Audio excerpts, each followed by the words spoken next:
Now, kimonos are very elaborate, usually made out of silk. They're very heavy. You also wear lots of layers of other kinds of sort of, simplified kimonos underneath that are of cotton. Getting dressed in one is a giant pain in the butt, and most people don't know how to do it anymore anyway. Just all those fancy, cool old people that are all so much more dapper looking than the rest of us, it seems. But young people don't know what they're doing and have given up on them, which is sad.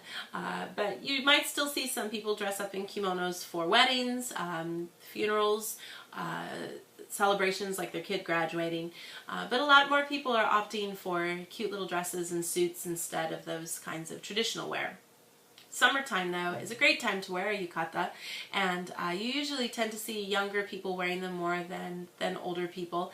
It's a beautiful kind of cotton, really light kind of kimono, real simple, easy to put on, and the belt is usually a little easier to do. You don't have a big elaborate obi, or if you buy them, they're all kind of all put together already, so you just snap them on real easy, which is nice. But it's a huge fashion statement for a lot of younger girls, because these days they, totally pimp them out with all these jewels and twinkly things all over and fancy things in their hair and flowers. And the kimono itself is a beautiful, usually very colorful design with flowers, or butterflies are really common.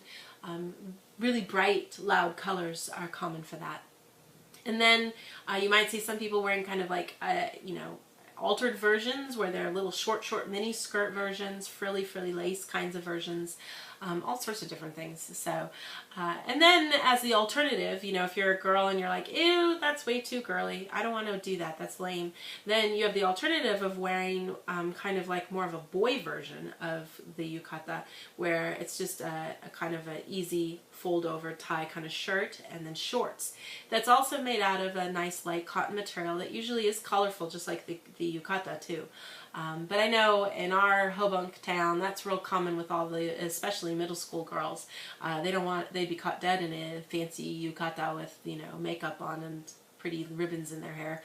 They'd rather be looking cool in that and walking around in their flip-flop sandals. So, but it's a, point of preference for everybody of what they like to wear. But when you go to a festival in Japan in the summertime, you will get a chance to see a lot of people dressed up, and it's always a lot of fun to see everyone. I love dressing my daughters up. They like getting dressed up, and we have a lot of fun going.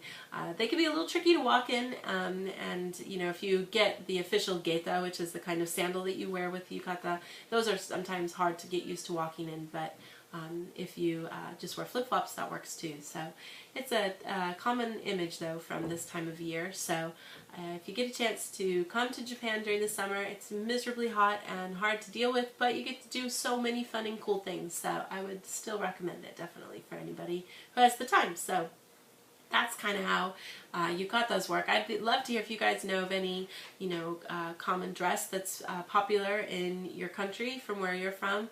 Sadly, there's not many, traditional dress that you see in the States, because we're not an old enough country to have anything like that. No, no, there's just too many cultures, too many people all mixed up and mashed up together.